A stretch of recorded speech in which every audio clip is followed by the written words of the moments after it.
반갑습니다. 저는 여러분과 함께 대성마임에게서 수학을 공부하고 있는 수학 강사 박유림입니다.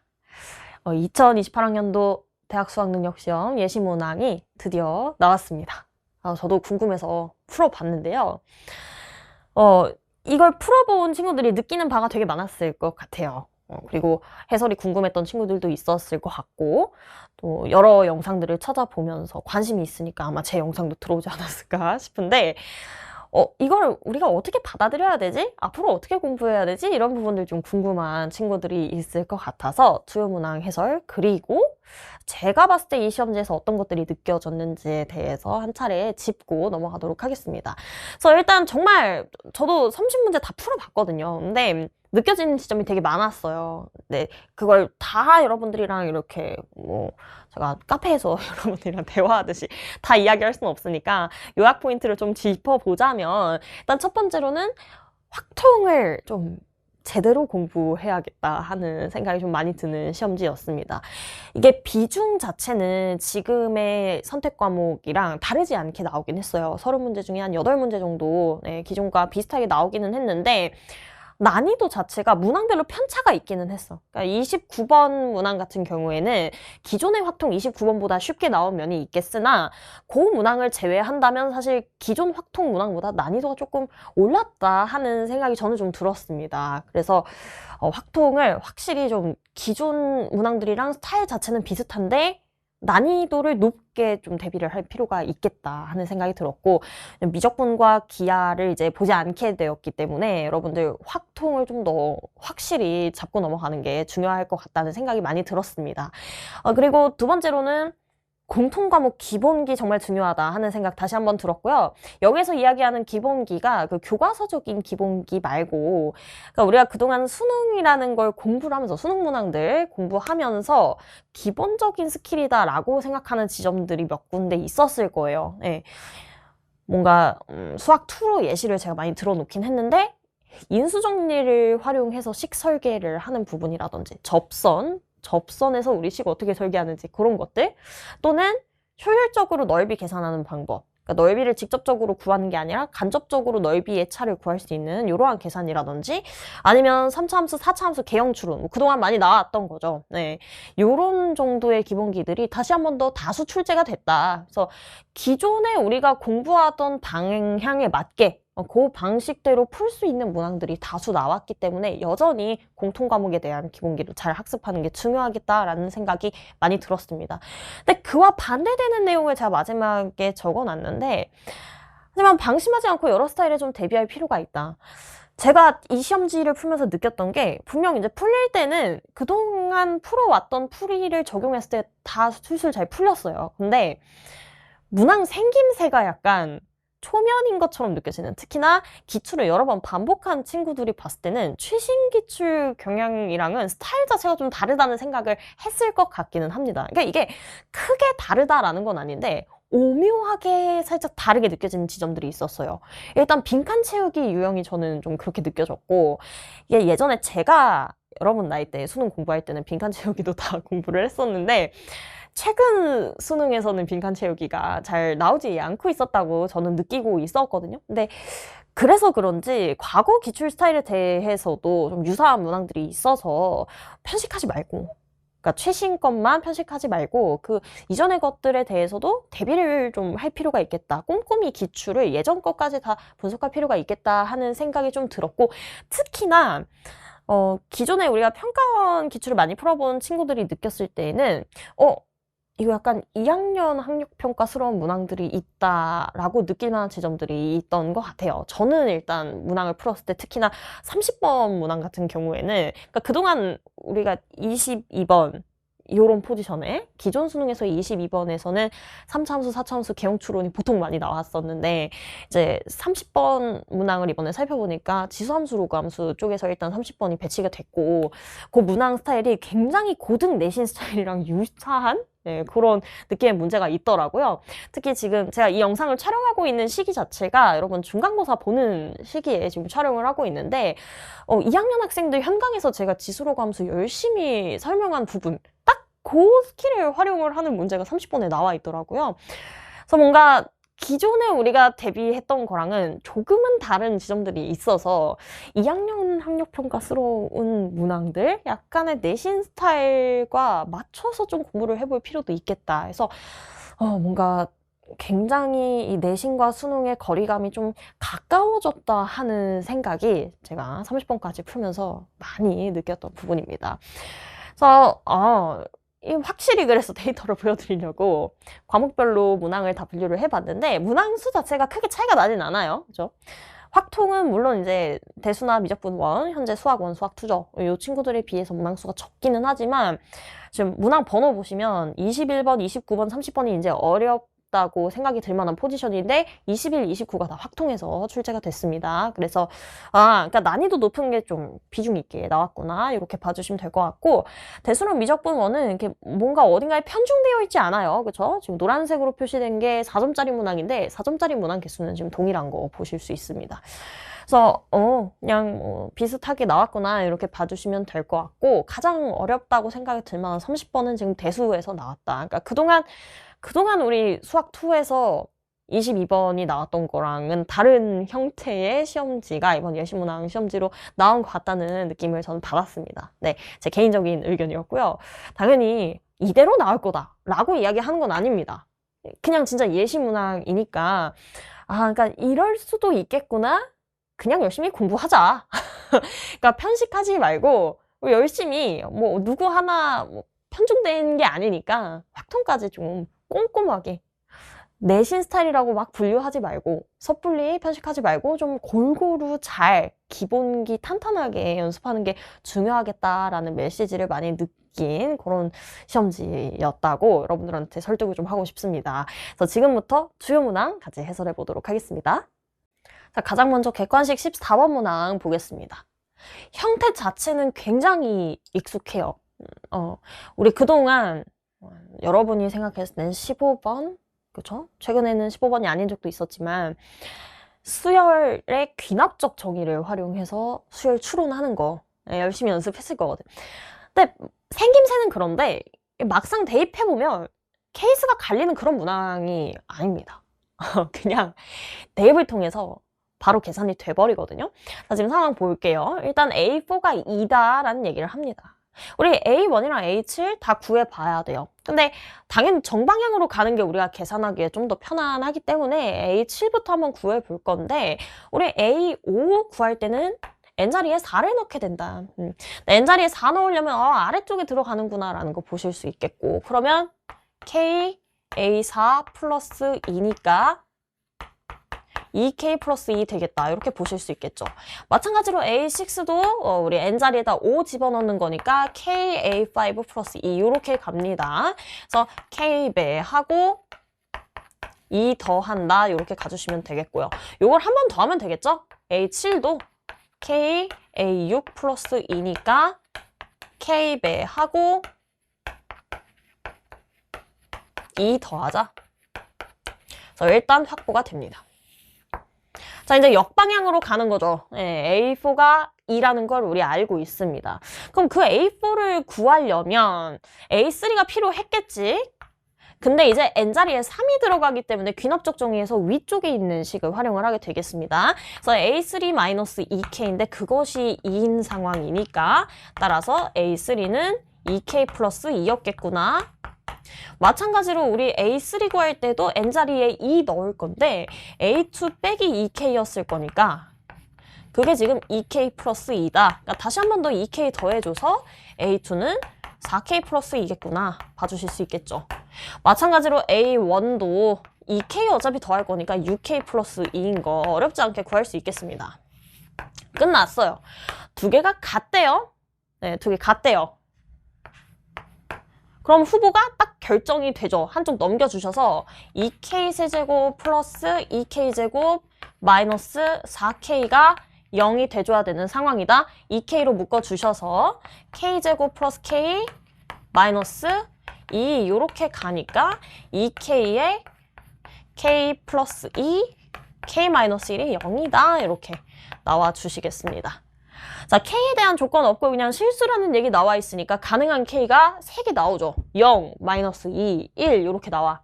자, 문제에서 A1과 A2의 절대값의 합의 최대를 물어봤습니다. 그럼 결국에 6K 플러스 2 절대값, 4K 플러스 2 절대값 얘네 두 개 계산하는 건데 0 넣으면 둘 다 2이고 약간 작아 보여요. 그쵸? 1 넣으면은 8 더하기 6이니까 14 이렇게 나와주고 마이너스 2 넣어주면 마이너스 10이니까 절대값 10 마이너스 6이니까 절대값 6 해서 두 개 더해서 16 최대 나옵니다. 따라서 절대값의 최대는 K가 마이너스 2일 때 발생하는 거 봐주실 수 있겠고요. 정답은 3번이다. 이렇게 골라주시면 되겠죠. 그러니까 뭔가 기존이랑 비슷한 듯 다르다라는 포인트가 이런 느낌이었어요. 그러니까 우리 그동안 많이 봐왔던 스타일인데 어렵지 않다. 우리가 봐왔던, 많이 연습을 했던 스타일은 귀납적 정의에 따라서 가능한 케이스가 이렇게 가지치기로 많이 나와서 수영도처럼 그려놓고 생각하는 문제들이 되게 많았는데 이 문항 같은 경우에는 굉장히 클리어하게 서로 연결되어 있는 서로 이웃한 항들의 관계식이 정말 깔끔하게 잘 나와요. 뭐 케이스가 갈리는 게 아니죠. 대입을 통해서 계산하는 문항으로 기존보다는 조금 쉬운 문항으로서 같이 풀어보았습니다. 자, 다음으로 16번 문항 보겠습니다. 자, 15번도 4점짜리 문항이긴 했는데 그냥 간단하게 속도가 속도 계산하는 미분해서 푸는 문항이었어서 쿨하게 넘기고 우리 16번 같이 보도록 할게요. 자, 절대값 씌운 사인 함수에 대한 이야기고요. 사인 함수 그려놓고 이렇게 꺾어서 올려놓고 관찰하는 문제 되시겠죠. 자, 이 상황에서 y는 1이라는 가로선 그었을 때 뒤집은 삼각함수의 그래프와 가로선과의 교점이 10개가 나왔으면 좋겠다. 이 얘기를 일단 합니다. 자, 그럼 뒤집은 저 함수가 어떻게 생겼을지를 좀 생각을 해볼 필요가 있겠죠. 일단은 안쪽에 있는 2sin ax 플러스 b부터 분석을 좀 해볼게요.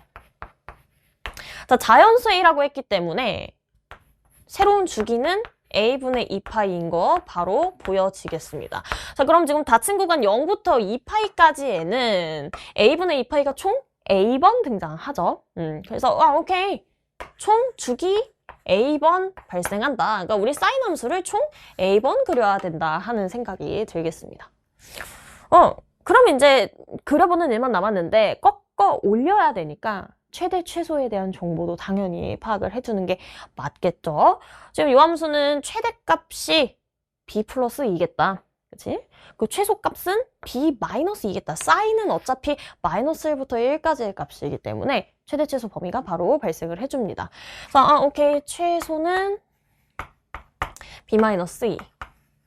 최대는 b 플러스 2라는 거 확보가 되는데, 자, 그러면 문제가 생겨요. 왜? 그러니까 우리는 지금 절대값 씌울 거니까 꺾일 거라는 생각을 하고 시작을 했잖아. 근데 생각보다 안 꺾이도록 하는 b가 더 많을 수 있습니다. 자, 지금 자연수 ab라고 했죠. 자연수 b예요. 그래, b가 1이면 최소값이 y는 마이너스 1이 나오기 때문에 절대값이면 꺾어 올라가는 부분일 거야. 근데 b에 2만 넣어도 최소가 0, 3 넣으면 최소 1, 4 넣으면 2. 최소값조차 x축이랑 접하거나 x축보다 위쪽으로 올라가기 때문에 안 꺾이는 부분이 발생할 수 있다라는 거예요. 그러니까 이런 거죠. 만약에 b가 2 이상이라면 b가 2 이상이라면 안 꺾이고 개형이 이대로 그냥 보존이 된다라는 거지. 그쵸? 이대로 보존이 되는 상황에서 y는 1이 그러면 어디에 있을까? 자, b가 2 이상이니까 b 플러스 2는 4 이상이야. 그러니까 최대값은 이미 4 이상이 돼버렸기 때문에 y는 1이 당연히 여기 위에 있을 수는 없는 거고 이 위로 올라갈 수도 없는 거고 그리고 이 중간 지점 처음 시작하는 것도 0,b에서 지금 출발을 하는 친구이기 때문에 b가 2 이상이면 당연히 y는 1은 얘보다 아래쪽에 있을 수밖에 없습니다.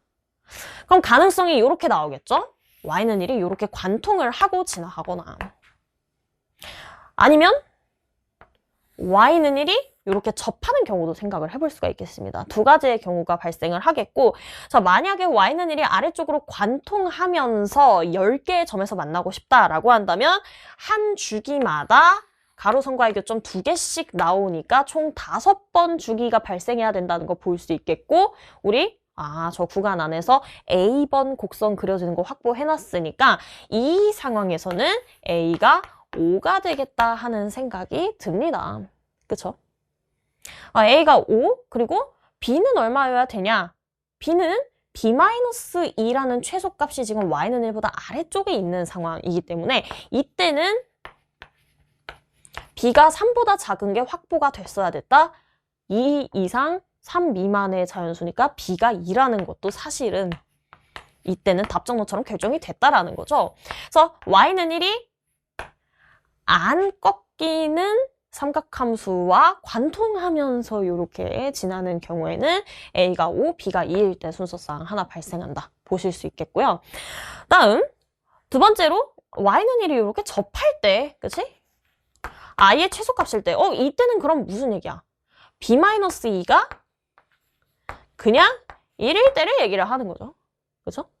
자, B-2가 1일 때는, 즉, B가 3일 때를 얘기를 하는 거고, 자, B가 3일 때는 한 주기마다 교점이 하나씩밖에 발생을 안 해요. 그럼 곡선이 총 10번 그려져야 된다라는 거니까 A가 10이 되는 상황. 그래서 순서상 하나 더 확보할 수가 있습니다. 자, B가 3보다도 커지게 되면 B-2가 1보다 커지게 되기 때문에 최소값이 1보다 커져요. Y는 1이 아래쪽으로 내려가서 아예 교점이 발생을 안 하게 됩니다. 그래서 최종적으로 일단 B가 2 이상일 때는 순서상 2개 발생하는 거 보실 수 있겠고요. 마지막으로 자연수 비중이 아직 커버 못한 거 B가 1일 때 커버 못했습니다. 자, B가 1일 때는 얘가 본질적으로 어떻게 그려지느냐. 지금 최대값이 Y는 3, 최소값이 Y는 -1이야. 그리고 시작이 0,1에서부터 출발을 해요. 그러면 X축이 뭔가 이런 느낌으로 그려지겠죠. 그 다음에 절대값을 씌웠으니까 이 친구가 꺾여 올라가요. 그래서 0,1에서부터 출발을 했는데 꺾여 올라가면 이렇게 올라가면서 Y는 1이랑 만나면서 올라가게 될 거야. 그러면 문제에서 얘기하고 있는 fx의 개형이 이런 식으로 처음 케이스랑은 좀 다르게 그려지겠다라는 거 보실 수 있고요. 자, 그럼 한 주기에 지금 하나, Y는 1 그었을 때 둘, 셋, 4개예요. 근데 여기서부터 다른 주기가 시작하니까 하나, 둘, 3개 그려진다라고 생각할 수 있죠. 그럼 적어도 이게 3번은 가져야겠다. 똑같이 그려볼게요. 요렇게, 요렇게. 요렇게, 요렇게. 까지 간다고 하면 하나, 둘, 셋, 넷, 다섯, 여섯, 일곱, 여덟, 아홉, 10개 만나고 끝납니다. 이 그림이어야 되는 거구나. 총 몇 번 그려졌어? 함수가 3번 그려졌으니까 A가 3일 때, 그쵸? 그리고 B가 1이다. 요렇게 순서상 3개 확보됩니다. 자, 문제에서 이야기하는 A 플러스 B의 값은 각각 7, 13, 4 이렇게 나오니 최대 13, 최소 4 두 개 더했을 때 정답은 4번이다. 이렇게 마무리 지어주시면 되겠죠. 자, 이 문제가 되게 전 내신틱하다고 많이 생각을 했고 불과 얼마 전에 이런 스타일의 문제를 제가 현강에서도 풀었었거든요. 그래서 고2 내신 스타일 문제 이렇게 나올 수 있다. 삼각함수 그래프에서 꺾이냐 안 꺾이냐 가지고 케이스 일단 나눠보고 가로선과의 교점 개수 세는 거 정말 클래식한 유형인데 놓치기 쉽습니다. 그래서 케이스 바이 케이스로 스스로 많이 연습해보는 과정이 필요할 것 같다 하면서 다음 문항으로 넘어가 보도록 하겠습니다. 자, 다음으로 넓이 기본기 문제 17번 보겠습니다. 자, 본질적으로 일단 함수들로 둘러싸여 있는 부분의 넓이를 구하고 싶은 건데 A와 B의 차를 물어보고 있죠. 공교롭게도 제가 이거 비슷한 스타일의 문제를 오늘 자히스토리 강좌에서도 풀었는데 바로 이 부분을 제가 자의스토리 강좌에서 언급을 한 겁니다. 그러니까 적분을 써야 되는 상황에서도 깍두기 공통부분 넓이가 활용될 수 있어요. 자, 넓이의 차 구할 때 많이들 이제 쌤한테 물어보는 게 쌤 이거 어떻게 구하죠? 후행 막 여기서 막 이렇게 쪼개고 막 이러고 앉아있어요. 물론 구할 수는 있겠지만 A랑 B를 직접적으로 구하는 게 너무 빡세잖아요. 그럴 땐 이 깍두기를 좀 포함을 해서 우리 한번 구해보자. 그러니까 A와 B의 차야. 근데 그걸 어떻게 생각할 수 있어? S를 포함해서 요 둘의 차라고 생각할 수 있어. 투명 계산을 만들어주는 거죠. 자, 이렇게 쓸 때 큰 장점이 뭐냐? A 더하기 S가 지금 어떻게 구해지겠어? 그러면 요 부분이니까 순수하게 기울기 양수인 직선과 곡선으로 둘러싸여 있는 부분이에요. 여러분 이거 어떻게 구할 거예요? 직선이 원점과 2,F2 지난대잖아. 그럼 구해야지 어떻게? 2,F2는 2, 3, 6 이렇게 나오죠? 그러면은 요 직선은 Y는 3x겠네. 원점 지나니까. 그럼 y는 3x랑 3차함수로 둘러싸인 부분의 넓이니까 여러분 그냥 0부터 2까지 씩 세우겠죠. 그쵸? 그리고 b 더하기 s는 어떻게 구할 수 있어? 얘는 더 쉬워. b 더하기 s. 삼각형이잖아요. 삼각형이죠? 우리 직선 방정식 알고 있습니다. 점 R의 좌표는 2,0 되겠다 볼 수 있고요. 점 Q 같은 경우에는 Y는 3X 우리 구해놨으니까 얘네들이 같아지는 지점이다. 2분의 7X가 1이다. X는 7분의 2인 지점이겠네요. 그쵸? 그래서 여기 7분의 2, 7분의 6이니까 삼각형 넓이 구하는 건 2분의 1 밑변 높이 7분의 6으로 바로 확보되는 거 볼 수 있습니다. 적분 계산은 생략을 하고자 합니다. 여러분 하실 수 있죠? 네. 적분 계산하고 삼각형과의 넓이차 구해주시면 정답 1번 이렇게 나옵니다. 그래서 제가 아까 얘기했던 그동안 출제되어 왔던 기본기라는 포인트 이런 것들입니다. 네, 한동안 학습을 했던 게 아닐 거라고 믿고요. 정말 기출을 여러 번 많이 풀어보셨다면 넓이차 구하는 거 어렵지 않게 발상 떠올릴 수 있지 않았을까 하는 생각이 듭니다. 다음으로 또 한 번 클래식한 문제 인수 정리를 활용한 식설계 18번 살펴보겠습니다. 자, 최고차 함계수가 1인 3차 함수 f와 최고차 함계수가 1인 2차 함수 g가 있는데 조건 가를 봤더니 fx랑 gx가 모두 y는 x 위에 서로 다른 두 점 a, b를 지난다 라고 이야기를 합니다. 자, 우리 점 a의 x좌표를 알파라고 한번 더 보고요. 점 B를요, 베타라고 한번 더 볼게요. 자, 이걸 본질적으로 설정하는 이유는 제가 핸들링에서도 설명을 했듯이 이게 공통수학 원에서부터 출발하는 기본기입니다. 자, 어쨌든 우리가 y는 x와의 교점을 찾는다라는 거니까 fx와 y는 x와의 교점, 즉 fx-x는 0의 해가 a, b의 x좌표 나올 거거든요. 그쵸? 근데 그걸 알파, 베타라고 설정을 했기 때문에 이거 자체가 x-알파, x-베타를 인수로 가질 수밖에 없겠다 하는 생각이 일단 듭니다. 그쵸? 네, f는 3차식이기 때문에 또 다른 인수가 있을 수 있겠습니다. 근데 g 같은 경우는 gx 역시도 y는 x 위에 두 점 지나는 거니까 y는 x랑 얘네 둘이 이제 교점의 역할을 담당한다라고 볼 수 있는데 gx-x도 똑같이 x-알파, x-베타라고 생각을 할 수 있다라는 거죠. 요렇다. 자, 그 다음에 한번 보세요. 조건 나를 보시면 x를 0으로 보내버렸을 때 0분의 0꼴 부정형 극한값 계산이 나오는데 그럼 결국에 이 친구가 다 약분이 이루어져야 된다는 얘기잖아요. 위에 그러면 x라는 친구가 최소 3개는 인수로 포함이 되어 있어야 된다라는 거 볼 수 있어. 근데 문제에서 서로 다른 두 점이라고 했으니까 알파랑 베타는 지금 다른 상황이거든요. 그럼 그래봤자 gx-x 쪽에서는 둘 중에 하나만 x를 인수로 갖는 식이 될 수 있어요. 애초에 지금 이 밑에다가 x분해를 만들어 놓는다고 우리가 생각을 했을 때 알파랑 베타가 본질적으로 다르기 때문에 한쪽에서만 약분이 이루어질 수 있다라는 거죠. 약분되려면 알파 또는 베타가 0이어야 돼. 근데 알파가 0이면 베타가 0일 수 없으니까 한쪽은 안 나누어 떨어지는. 하지만 한쪽은 x를 인수로 가질 수 있는 그런 친구구나라는 생각해 볼 수가 있죠.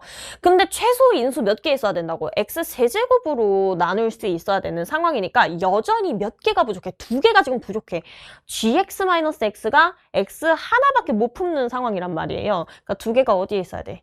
얘한테 있어야 된다는 거야. 맞죠? 그래서 오케이. 일단 하나 약분돼야 되는 건 확보했으니까 알파 0이겠다라는 생각이 들어. 그치? 자, 알파가 0이면 여기도 x 인수 하나 있고 여기도 x 인수 하나 있어. 하지만 하나 부족해. 그래서 둘 중에 하나가 x 돼줘야 된다. 라는 거. 해서 최종적으로 베타가 0일 수는 없잖아요. 감마가 0이 돼줘야 된다. 따라서 fx-x의 식 확보. x제곱 x-베타꼴 gx-x도 x의 x-베타꼴이다라는 게 이미 조건 나의 첫 번째 극한에서부터 확보가 됩니다. 자, 근데 아직 베타를 모르기 때문에 두 번째 극한에 대한 정보도 나와 있는 거죠. 자, 이제 플러스 x로 바뀝니다. 어렵게 생각하지 마시고 양변에 플러스 2x 때려주면 되겠죠. 그래서 두 번째 극한은 리미트 x 0으로 갈 때 x제곱 x-베타 플러스 2x x에 x-베타 플러스 2x 요렇게 곱해놓은 꼴일 겁니다. 마찬가지로 0분의 0꼴이고 극한값 존재해줘야 되니까 약분을 좀 해볼 필요가 있겠다. 근데 다행히 보니까 지금 x 포함을 하고 있어서 x 2개는 날라가주는 상황입니다. 근데 여전히 우리 x 한 번 더 나누어 떨어질 수 있어야 되거든요. 그럼 이제 경우가 나뉘어버리는 거지? 얘가 혹시 x를 갖고 있을 수 있는가? 못 가지죠. 전개해보시면 x제곱 마이너스 베타 x 플러스 2라서 이거 플러스 2를 없앨 수 있는 방법이 없어. 하지만 얘는 달라. 약분 먼저 했더니 x 마이너스 베타 플러스 2가 남았어. 베타가 2면 약분 이루어질 수 있다는 거 캐치되십니다.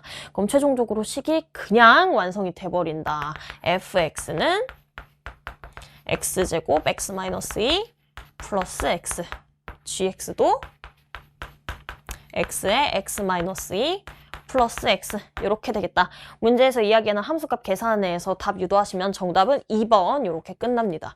정말 클래식한 인수정리를 활용한 식설계입니다. x가 어쨌든 간에 인수 최소 3개에는 확보가 돼줘야 되는 상황이기 때문에 분자에서 x세제곱이 인수로 뿅 튀어나오려면 각각의 3차 함수랑 2차 함수가 어떤 모양새로 생겨야 되는지 식 설계하는 거. 이 부분은 정말 제가 핸들링에서 많이 강조를 했던 부분이고 그동안 수능에도 많이 나와왔던 만큼 꼼꼼히 살펴보고 넘어가시면 좋을 것 같습니다. 자, 다음으로 19번 문항 보겠습니다. 너무 익숙한 형태죠. 원 있고 삼각형 있고 딱 봐도 사인 법칙, 코사인 법칙 써야 될 것 같이 생겼는데 기존에 봤던 거랑 또 스타일이 약간 달라요. 기존에 봤던 건 원에 내접하는 사각형 또는 원에 내접하는 삼각형 자체를 주고 그 안쪽에서 이것저것 막 계산 돌려막기 하는 것들이 좀 있었다면 이 문제는 원에 내접하는 삼각형을 주지는 않았습니다. 근데 그동안 봤던 게 약간 다 원에 내접하는 거였잖아요. 그리고 문제에서 구하라는 게 3번 PQ 길이거든요. 그럼 PQ 당연히 그려봐야겠죠? 그러면 내접하지는 않지만 아무튼 원 안에 들어가 있는 사각형을 만들어낼 수가 있어요. 이게 나중에 쓰입니다.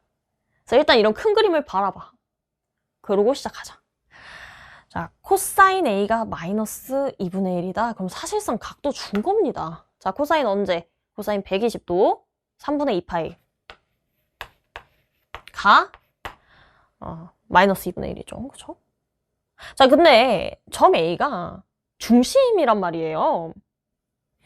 그럼 원주각이 여러분 3분의 파이죠. 원주각인 거 좀 써보고 싶어서 일부러 선을 만들었는데 그래놓고 보니까 모양이 어때? 이렇게 만드니까 얘는 이제 원에 내접하네. 여기 3분의 파이야. 마주보는 각의 합이 180도 나와줘야 되니까 3분의 2파이 여기도 숨어있다. 최종적으로 요 각도가 3분의 파이구나 라는 거 60도 이미 주어져 있는 상황이다.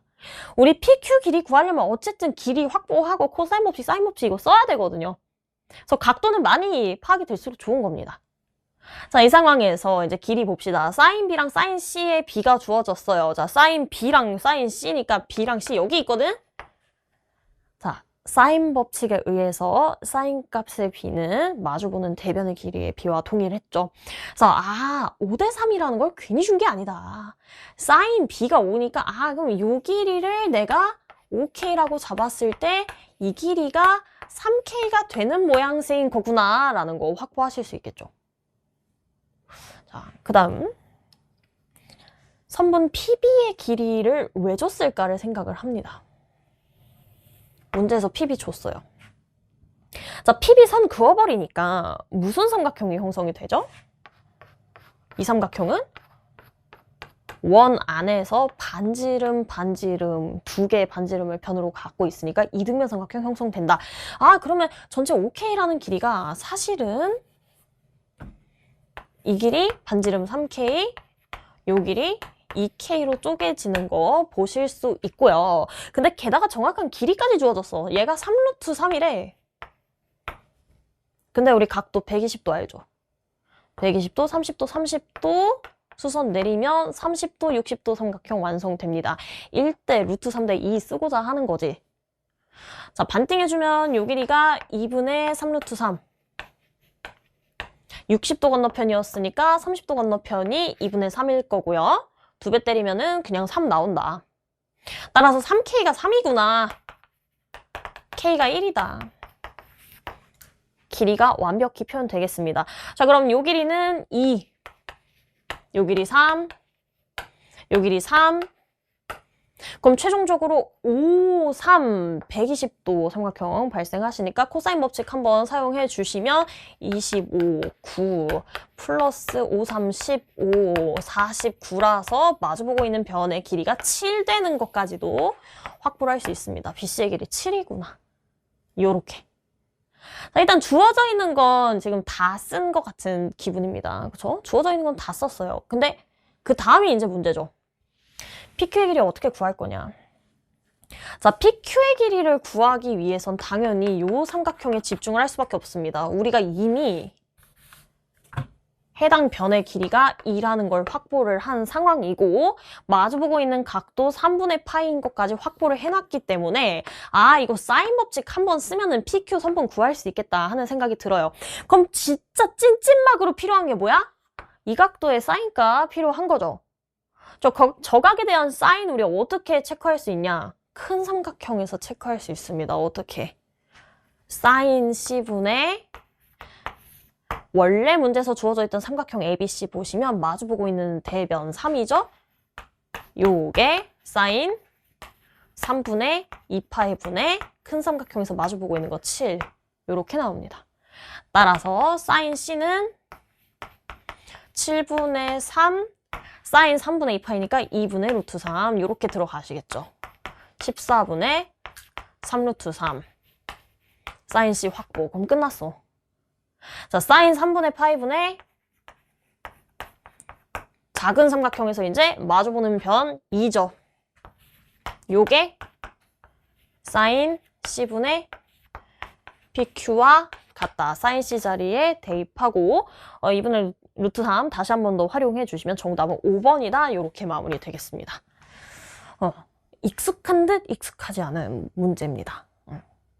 그러니까 정말 우리가 원 안에서 그러니까 사실은 이 삼각형 제외하고 이 원 안에서 분석하는 것들을 그동안 많이 연습을 해왔을 건데 이제 이걸 약간 확장판으로 벌려놔서 정말 내신에 많이 나오는 스타일이었던 해당 문항이 이제 예시 문항에 포함이 되어 있더라고요. 그래서 PQ의 길이를 구하기 위해서 어떠한 과정을 펼쳐왔는지 흐름 자체를 한 번 더 살펴보고 넘어가 주시면 좋을 것 같습니다. 자, 20번. 이 유형도 굉장히 클래식한 유형인데 어떻게 생각하느냐에 따라서 정말 복잡하게 풀 수도 있고 정말 간단하게 풀 수도 있습니다. 저는 사실 이걸 완전 넓이 관점으로 생각을 했고, 알파, 베타, 감마에 대해서 우리가 알고 있는 게 아무것도 없기 때문에 단지 그냥 함수값이 0이 되는 지점이다만 알고 있는 거니까 식으로 세우는 건 무리라고 일단 판단을 했어요. 그래서 오케이, 쌤은 식으로 안 세우고 그냥 이렇게만 할래. 베타, 감마. 일단 이렇게 했죠? 그리고 여기 어딘가에 0이 있을 거예요. 문제에서 괜히 준 건 아닐 거란 말이야. 아, 이렇게 생겼겠다. 자, 이 상황에서 gx가 의미하는 건 뭘까를 한번 떠올려 봅시다. 자, gx가 의미하는 건 0부터 x까지 f를 적분한 거니까 함수값이 음수인 지역에서는 넓이에 마이너스 붙은 값들이 이제 적분값으로 인정이 될 거고, 함수값이 양수인 지점에 대해서는 넓이 자체가 적분값일 거예요. 그럼 지금 이 함수 gx라는 애는 x가 0보다 커졌을 때 함수값이 당분간 계속 음수이기 때문에 처음에 gx는 음수에서부터 시작을 해서 계속 음수를 더해 나가는 꼴일 거야. 그러니까 작아지고 있는 거예요. gx 입장에서는 지금 작아지고 있다. 근데 양수를 더하면서 커지죠. 그쵸? 양수 더할 땐 계속 커질 거예요. 그러니까 gx가 작아졌다가 커졌다가 작아졌다가 커질 거예요. 그쵸? 작아졌다가 커졌다가 작아졌다. 자, 문제에서 이야기하고 있는 극대값에 대한 정보. 커졌다 작아지는 바로 이 지점이죠. 그럼 그게 언제야? 여기지, 여기. gx가 계속 음수, 계속 작아졌다가 커졌다가 다시 작아지니까 아, 이 지점에서 g의 극대가 발생하는 거구나라는 거 보실 수 있겠고요. 그때가 딱 g의 함수 값이 0이야. 그럼 0부터 베타까지 적분했을 때 0이 나온다는 거니까 결국 요 넓이 동일하다라는 생각을 해볼 수가 있겠습니다. 자, 그럼 h는 뭐냐? h는요, 절대값 씌워가지고 적분하겠다는 거기 때문에 그냥 넓이 그 자체입니다. 그럼 결국에 0부터 베타까지 순수하게 넓이 구했을 때 8 나온다는 거니까 아, 이게 넓이 같으니까 S는 4구나 라는 거 확보할 수 있겠죠. 자, 그럼 당연히 이쪽 넓이도 나옵니다. 절대값 씌웠을 때 4 더하기 4가 8이니까 감마까지 적분했을 때 24 나오려면 여기 넓이 16 나와줘야겠다. 보실 수 있죠. 끝났어요. 자, g 알파는 넓이가 아니라 그냥 적분 값입니다. 그래서 g 알파는 마이너스 4 되는 거고, g 감마는, 자, 베타까지 0이거든요. 적분값 0이야. 베타에서 감마까지 마이너스 16이죠. 그래서 g 감마 마이너스 16이다. 문제에서 차이 구하라고 했으니까 정답은 1번. 요렇게 그냥 저는 이렇게 풀었습니다. 그래서 굳이 복잡하게 식으로 가려고 하지 마시고 정적분이 어떤 거였지? 라는 개념적인 부분 잘 떠올리면서 간단하게 풀고 넘어가 주시면 되겠습니다. 다음으로 21번 문항 보겠습니다. 중복조합 유형이죠. 확통을 그동안 선택하지 않고 공부를 안 하셨던 분들이 봤을 때는 어떡하지? 하는 생각이 들었을 법도 합니다. 그래서 제가 궁금해서 이거를 중복조합을 안 쓰고 그냥 노가다로 다 세봤거든요. 세지긴 하더라고요. 이게 그래도 최대 144개라서 이게 할만했습니다. 그래서 일단 분석을 해야 뭐 일일이 세든 말든 하니까 박스 안에 있는 애가 무슨 얘기를 하는지를 좀 볼 건데, 그러니까 몇 번째 자리에 놓여 있는 카드, 적혀 있는 수, K번째, K 플러스 1번째, 연속된 거죠? 연속된 카드에 적혀 있는 수의 차가 2가 됐으면 좋겠다는데, 그래봤자 지금 숫자 0, 1, 2밖에 없습니다. 그럼 이게 차가 2가 나오려면은 0이랑 2가 이렇게 연속되게 나와 있는 구조라는 거죠. 근데 절대값이기 때문에 카드가 0이 이렇게 붙어 있어도, 2, 0 이렇게 붙어 있어도 박스 안에 있는 조건 만족할 수 있는 배열입니다. 그쵸? 근데 그러한 순간이 3개가 나와야 된다. 이런 거야. 그러니까 이런 거예요. 처음에 0, 2, 0, 2 요렇게 시작을 한다고 해봅시다. 그러면 요렇게 연속, 요렇게 연속, 요렇게 연속이니까 만족하는 순간 3개 나오죠. 그 다음에 이제 2, 1, 1, 1, 1, 1 이런 식으로 이제 나머지를 배열을 할 수가 있게 되는 건데, 요건 이제 문제를 만족을 하는 배열이다. 그래서 0이 0이 이거 자기네들끼리 이렇게 모여 있을 때 되는 배열이구나 하는 생각이 들고, 뭐 이럴 수도 있습니다. 2, 0, 2, 0, 2, 1, 1, 1, 1, 1. 자, 이렇게 있어도 하나, 둘, 셋. 이렇게 연속되고 있기 때문에 가능한 배열이구나. 일단 처음에는 문제가 뭔 소리 하는지를 알아야 되기 때문에 조금씩 대입을 해보면서 느낌을 좀 찾아야 돼요. 그럼 궁극적으로 일단 이런 배열들을 우리가 잘 세줘야 된다라는 건데, 이걸 노가다로 세보니까 144개가 나오긴 했어요. 근데 비효율적이니까 우리 한번 중복조합을 써보자. 쌤, 중복조합 이거 어떻게 쓰나요? 이것도 정말 공통수학 2의 순열과 조합에서 많이 나오는 팁 중에 하나인데, 어쨌든 0이랑 2가 지금 이웃하냐 이웃하지 않냐 그 얘기를 이 문제에서 요구를 하는 거잖아요. 얘네가 몇 번 이웃해야 되는지. 그래서 이웃한 것들끼리의 순열의 수, 그리고 이웃하지 않으려면 사이사이에 끼워 넣는 경우의 수를 생각을 합니다. 자, 지금 0과 2가 어떻게 배열되는지를 우리가 결정해 놓고 사이사이에 1을 끼워 넣는다고 생각을 한번 해보자는 거예요. 내신에서 많이 했던 거죠. 그래서 0, 2를 어떻게 배열할 수 있을까부터 생각을 합니다. 자, 근데 0이 자기네들끼리 이렇게 붙어 있어 버리면 애초에 카드 중에서 0이 2번밖에 등장을 안 해요. 그쵸? 2장 있으니까. 근데 자기네끼리 붙어 있게 되면은 박스 안에 있는 조건에 만족하도록 하는 이 배열이 2번밖에 당연히 등장을 못 합니다. 그래서 반드시 이런 식으로 연속을 해주면 안 되고 중간에 2가 끼어 들어줘야 된다. 이렇게 생각을 좀 해볼 수가 있겠고요. 그거 가지고 이제 배열을 결정을 하는 거지. 일단 이런 느낌일 수 있습니다. 그쵸? 아까 제가 처음에 보여드렸던 0이 0이 2 이럴 수 있죠. 0의 위치를 좀 바꿔서 0, 2, 2, 0, 2 이럴 수 있죠.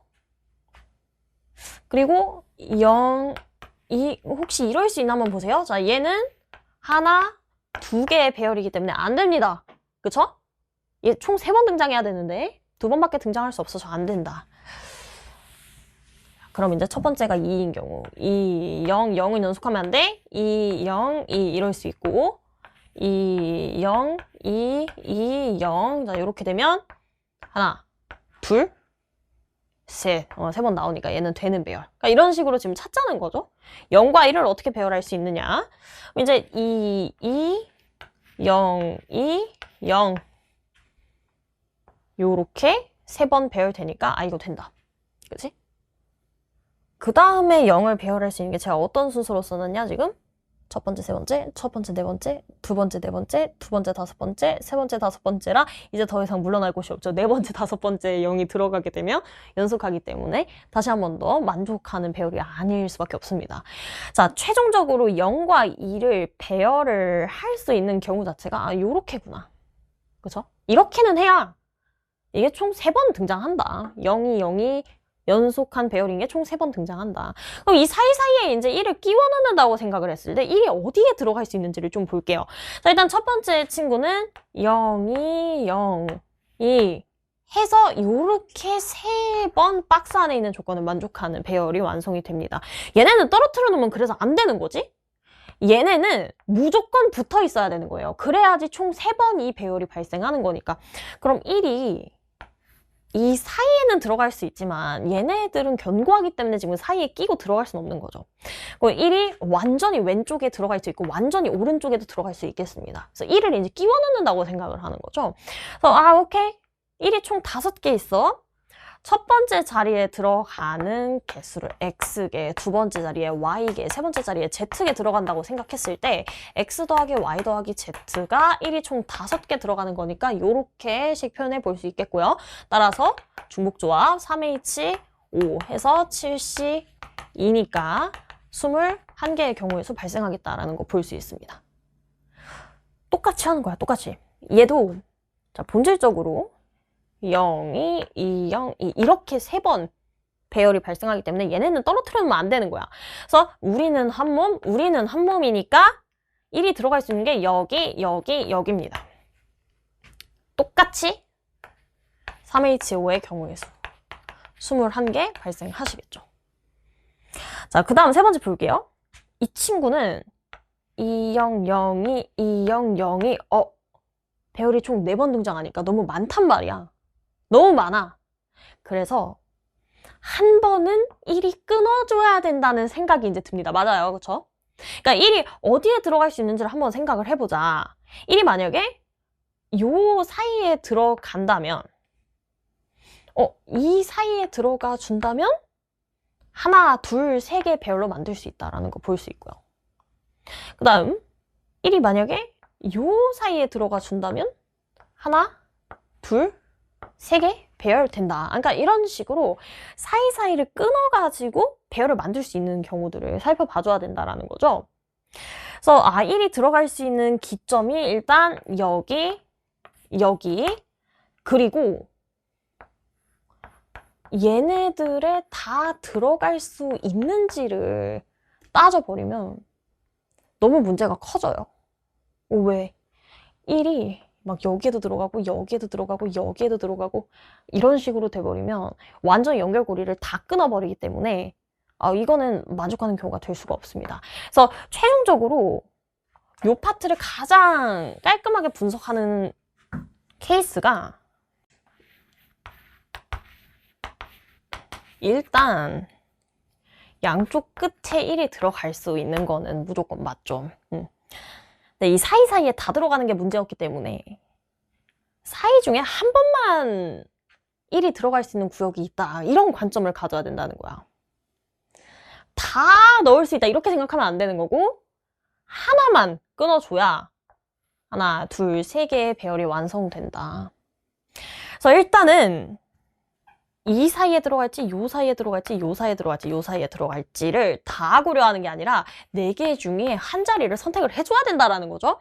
자, 그 한 자리를 선택을 해줘서 우리는 여기에 1을 넣기로 마음을 먹었다. 그럼 이제 1이 들어갈 수 있는 건 양 끝과 이 사이이기 때문에 X, Y, Z 더했을 때 5개가 나오는 건 맞아. 하지만 중간에 무조건 1이 껴들어줘야지 배열 하나가 삭제가 되기 때문에 네모박스 안에 조건 만족할 수 있어.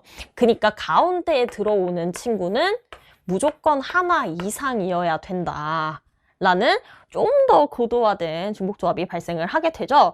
자, 중복조합의 해는 지금 y가 0인 것까지도 다 포함한 수소상 개수 나와버리니까 y'이라는 또 다른 친구를 가지고 와서 y'은 y 빼기 1이다. 이렇게 만들어야 y'이 0 이상이다로 바꿔치기를 할 수가 있죠. 그래서 최종적으로 x 더하기 y 더하기 z의 값은 자, y'이 y-1이었으니까 y 자리에 y' 플러스 1 넣은 거죠. 최종적으로 이항했을 때 이 순서쌍의 개수를 구하는 것과 같다.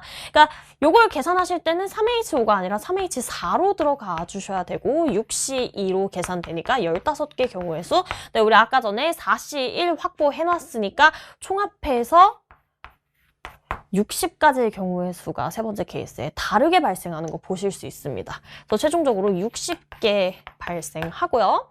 자, 근데 네 번째랑 다섯 번째 이제 그러면 천국처럼 느껴져요. 자, 얘네는 연속 3개니까 확실하게 1이 요렇게 들어가줘야 된다. 똑같이 3H5 21개 발생하는 거 볼 수 있고요.